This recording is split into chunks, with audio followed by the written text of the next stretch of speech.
Seduction, Intrigue, and Death. Sounds like opera to me. Hi there, welcome to my channel. I'm Sarah, and today it's all about music history, specifically Carmen, Georges Bizet's most known and sadly last opera.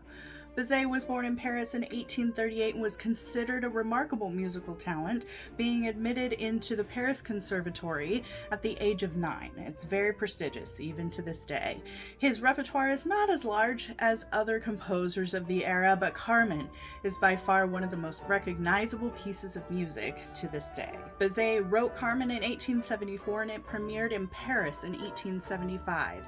He spent so long on this opera, he wrote Habanera no more than 14 times before he was satisfied with it.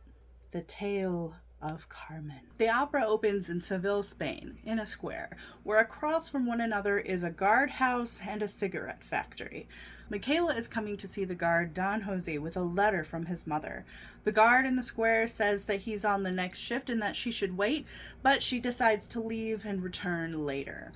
It's now break time, and the square quickly fills with guards, all men, and the cigarette factory workers, all women, and it quickly becomes quite the scene.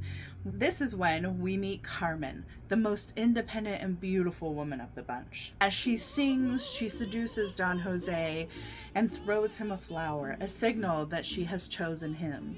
After everyone returns back to work, Don Jose picks up the flower and becomes infatuated with Carmen. It's just now that Michaela returns and gives the letter to Don Jose. It's a letter from his mother saying that he should marry her, but just then there's a commotion and the factory workers spill out into the square. They accuse Carmen of pulling a knife on another girl and expect something to be done. Zuniga, the head guard, decides to throw her in prison and sets Don Jose to watch over her cell. She sings to him and seduces him, and Don Jose lets her go.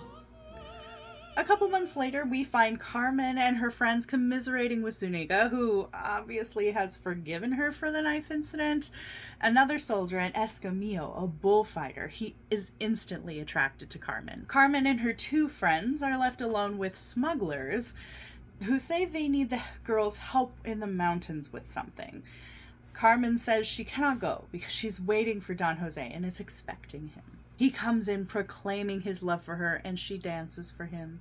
He hears roll call sounds from the barracks and is torn between Carmen and his military duty. At the moment that Zuniga comes in and sort of eyes Carmen, Don Jose is extremely jealous and starts to fight with him. After the fight is broken up, he realizes his military career is over and he has no choice but to join Carmen and the smugglers in the mountains. Some more months later, the scene opens with smugglers coming by night to the border.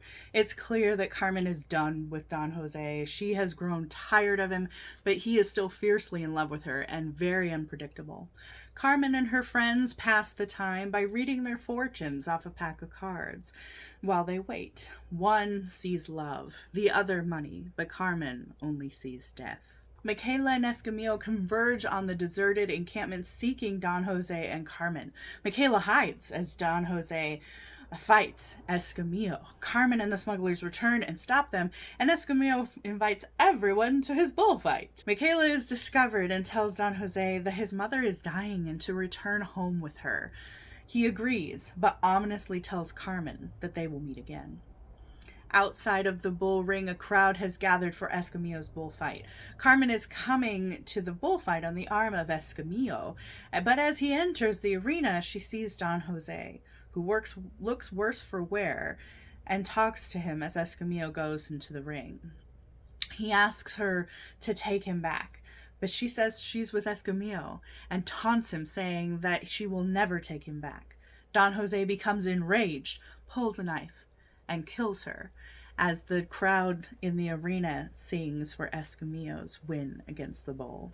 Now, Carmen is not only a masterpiece of storytelling and emotion, but also a work that demonstrates Bizet's skill in composition and orchestration. He uses motifs, recurring themes associated with characters, emotions, or ideas, to enrich the storytelling. These small musical motifs connect the characters musically across all acts, which enriches the storytelling of the opera. And although this is a French opera, Bizet incorporates Spanish influences to add energy and rhythmic diversity. He incorporates Spanish dance forms like the fandango to enhance the feeling of the Spanish setting. Carmen is a beloved opera now, being performed all around the world. But behind the captivating allure of Carmen's music and story lies a history of controversy surrounding its opening performance. When Carmen premiered in 1875, it broke away from conventional opera norms. The opera's portrayal of a strong-willed, independent woman like Carmen challenged the norms and shocked audiences. The premiere of the opera did not go well.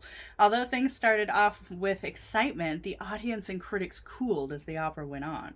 The performance was so scandalized by the opera's obscenity and immorality that the opening night audience fell silent. The next day, the reviews ranged from disappointed to horrified. The role of Carmen is not a success for Madame Guilly-Marie. She is trivial and brutal and turned this feline girl into a cynical harlot. I won't mince words.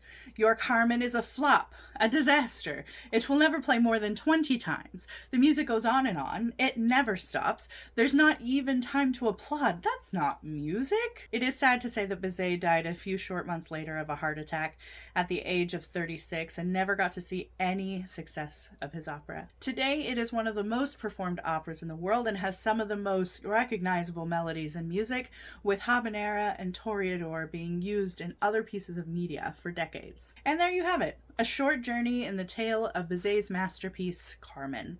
From its controversial beginnings to its enduring legacy, we've delved into the tale of Carmen, the music, and impact this opera has continued to have and captivate hearts around the world. Thank you for joining me. If you've enjoyed this video, please hit that like button, and if you want to see more content like this, let me know in the comments which opera composer or piece you'd like to hear about next. Bye, enjoying music, and I'll see you next time. Bye!